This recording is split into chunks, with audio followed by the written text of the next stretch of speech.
کائنات کی مشت خاک وہ مٹی ہے جو ہر کسی کو اس کی بساط کے مطابق ملتی ہے۔ کوئی خاک میں مل جاتا ہے اور کوئی اسی سے کائنات کے راز دریافت کر لیتا ہے۔ کوزے سے کسی نے پوچھا تو بھر کیوں نہیں جاتا؟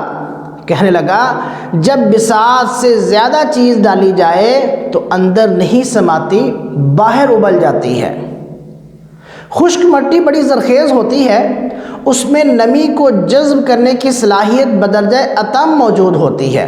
وہ اپنا حصہ جذب کر لیتی ہے اور خود بھرنے سے پہلے دوسرے خالی ذرات کو بھر دیتی ہے۔ انسان بھی اپنے رب سے محبت لیتا ہے اور انسانوں میں بانٹ دیتا ہے، اور خود اس کے احساس میں شامل حال رہ کر ماضی و مستقبل کے فاصلوں سے آزاد ہو جاتا ہے۔ وہ آتا ہے، ہر جا سے سامنے آتا ہے۔ وہ جب تمہارے لیے معیار تقوی رکھ دیتا ہے تو پھر یہ جانکاری بھی تمہارے دل میں ڈالتا ہے کہ تم کہاں ہو۔ تم اس کے سامنے روئے اپنے لیے، اپنی مشکلات کے لیے تو خواہ کچھ بھی ہوا، روئے تو انسان کے لیے ہی ہو، اسی زندگی کے لیے آنسو بہائے، یہی کہ ہو رہے تم اس کے سامنے بیٹھ کر اس کی محبت میں روتے رہے، اس لیے کہ وہ تمہارا رب ہے، کائنات کا وارث ہے۔ تمہاری کیا مجال کہ تم اس کے سامنے اس کی اجازت کے بغیر بیٹھ بھی سکو اور اپنے آنسوؤں کو اس کی جانب منسوب کر سکو۔ لیکن اسے ہر پل ساتھ محسوس کرنے کے بعد، اس کے لیے جینے، اس کے لیے آنکھ بند کرنے اور کھول لینے کے بعد بھی لگتا ہے کہ تم نے اسے پا لیا۔ تم راہ دیکھتے رہے، اپنی جذب و مستی کے منظر میں گھومتے رہے، گھنگھور گھٹاؤں اور فضاؤں کے راز تک دریافت کرنے کے در پہ رہے، تو کیا تمہیں لگا کہ تم نے اس ہستی کا راز پا لیا جو ستار العیوب ہے، جو سب کچھ جان کر بھی خاموش رہتا ہے؟ تو گھٹن میں نہ رہو، بلکہ جان لو کہ جو راتوں کو اٹھ کر سجدوں میں روتے رہے، اس سے بخشش طلب کرتے رہے، وہ بازی لے گئے۔ غور کرو تمہاری محبت کا معیار کیا رہا۔ وہ خود ہی تو کہتا ہے وَمَا قَدَرُ اللَّهَ حَقَّ قَدْرِهِ، تم نے اللہ کی قدر ایسے نہ کی جیسے کرنی چاہیے تھی۔ کتنا زبردست شکوہ ہے۔ کیا تم نے اللہ پاک کی ایسی قدر کی؟ کیا تم نے اپنی سب محبتوں سے بڑھ کر اس سے محبت کی؟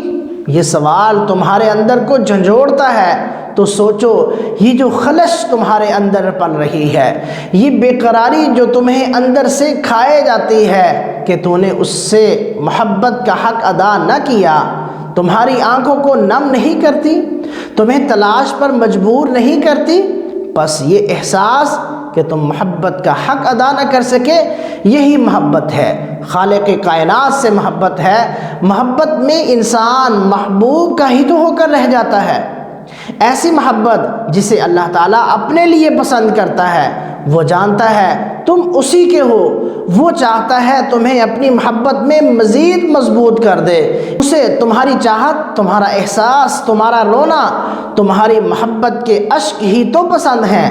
تو کیا کسی کو آج تک معلوم ہوا کہ اسے ان اشکوں کا جواب ملا ہے؟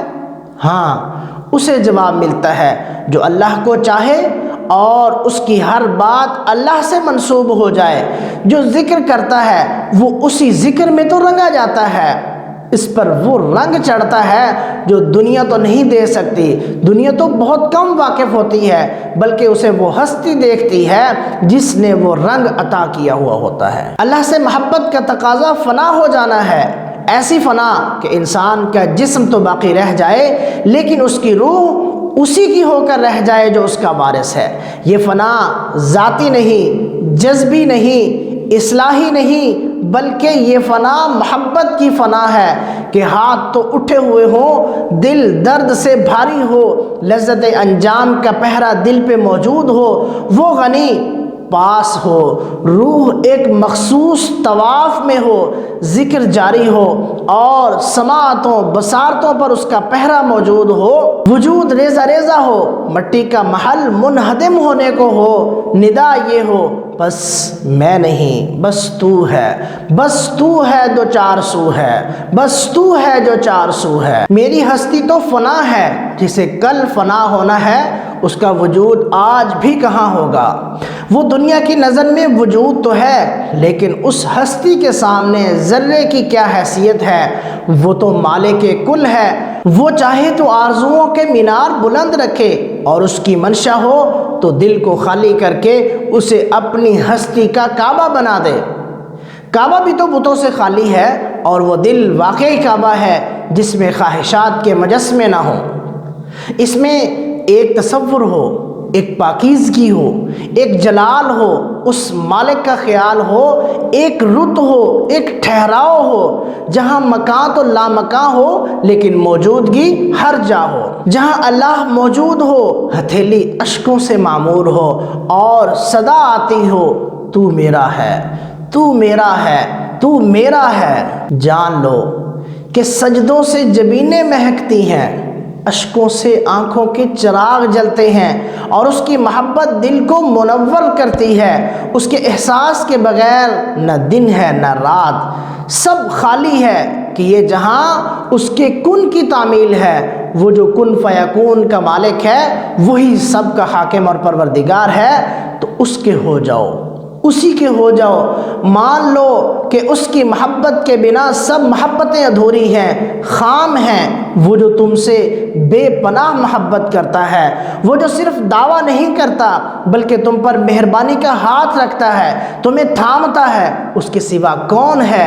جو موت کے بعد بھی تم سے مہربانی، رحمت، شفقت کا وعدہ کرتا ہے، صرف اسی کا سچا وعدہ ہے، جس کی محبت لازوال ہے۔